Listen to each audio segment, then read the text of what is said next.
Beginning with this edition of the Free Software Series and future episodes to come, we'll take a look at the best free and open source programs for your computer. In short, when you see the term open source software, it means that its source code is freely available for users to inspect, modify, and distribute the software to anyone for any reason. With so many free and open source programs that are actually great, coming up, I will show you 10 of our personal favorites, many of which you've heard me discuss previously in other videos. They're all well established, trusted, and completely free. Let's get started.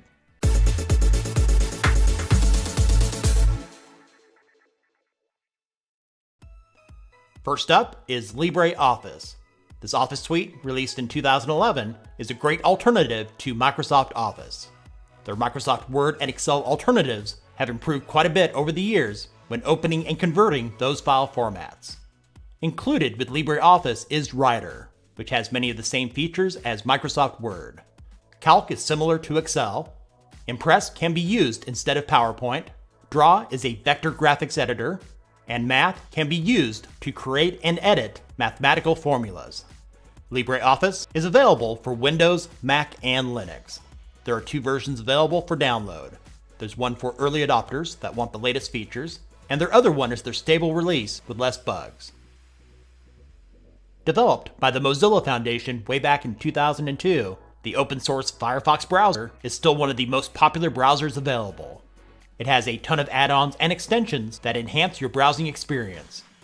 You can sync between your desktop and mobile devices, and includes an excellent manager for bookmarks.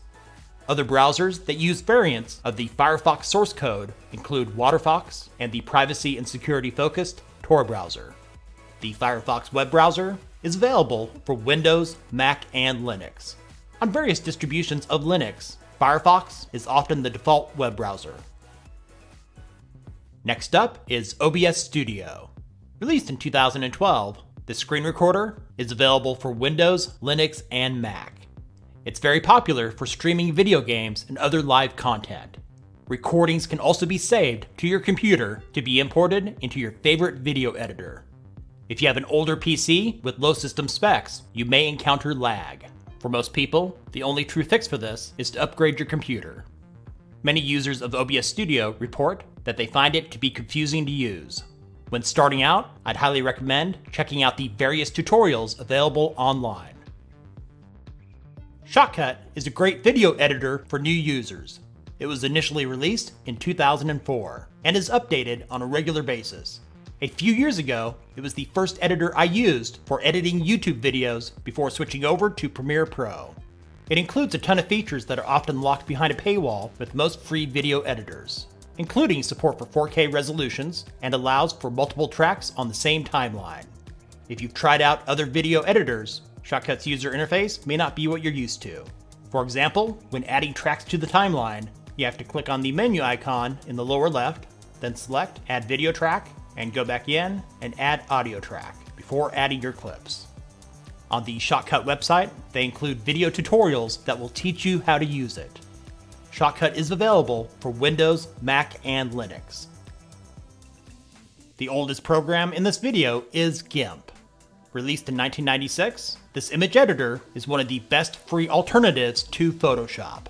Before we go any further, many of the free and open source programs offered depend on the donations of others for development.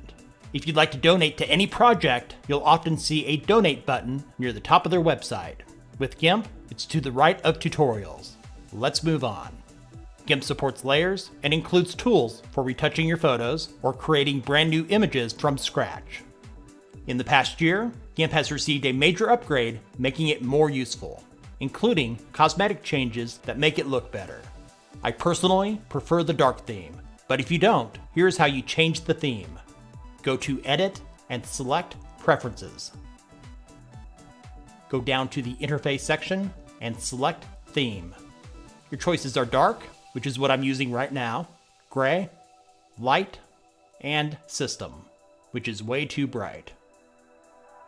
If you want to check out GIMP, it's available for download on Linux, Mac, and Windows. ShareX is one of the best screenshot utilities ever to be created. It was initially released in 2007, and at this time is only available for computers running Windows 7 or newer. With so many features and ways to capture any portion of your screen, it makes the new screenshot tool in the latest version of Windows 10 look pathetic. It's quite simple to use. Just go to Capture in the left pane and select your screenshot method. For simple tasks, you can even use ShareX to record your screen. Otherwise, you're better off using OBS Studio. If you select Web Page Capture, it works great to capture an entire web page. At the top, just enter the URL of the web page you'd like to capture. In this example, I'll just use the ShareX website. Click on Capture.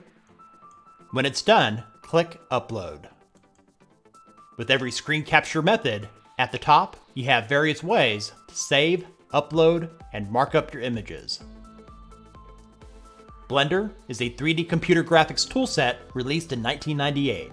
It's been used to create animated films, video games, visual effects, and a whole lot more. Some of its features include 3D modeling, raster graphics editing, rigging and skinning, and even includes a video editor. Blender does have a high learning curve, and the user interface will be overwhelming for first-time users. So I'd recommend checking out the various tutorials on the Blender website when you're getting started using it. Blender is available for Windows, Mac, and Linux. If you're a programmer, Atom is a source code editor with support for plugins written in Node.js and embedded Git control. Released in 2014, it's available for Windows, Linux, and Mac with thousands of themes and open source packages to choose from to change the look and feel of Atom.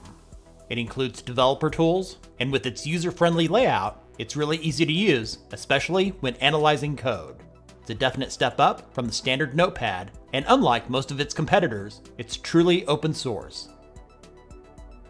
The VLC Media Player has been around since 2001 and will play just about any audio or video file format. It's available on all major platforms, including apps for both Android and iOS. Its user interface has been described by many people as being clunky when compared to other media players, but at least it's ad-free, has no spyware, and just works great once you get used to it. VirtualBox, released in 2007, allows you to create and manage guest virtual machines running other operating systems on your computer. Setup can be confusing for new users. That's why I created a beginner's guide on this channel using the Linux distro Ubuntu as an example. You can install other operating systems using the same steps. Just adjust the memory and CPU as needed. If you experience any issues, especially on older PCs, you may need to go into your BIOS and enable virtualization. VirtualBox is available for download on Windows, Linux, and Mac. Thanks for watching. All links are in the description. If this video was useful for you, give it a thumbs up and share with others. What is your favorite free and open source software? Let us know about it in the comments. And if you haven't done so already, subscribe and click the bell icon to stay up to date with the latest free software and other tech-related stuff from TechGumbo.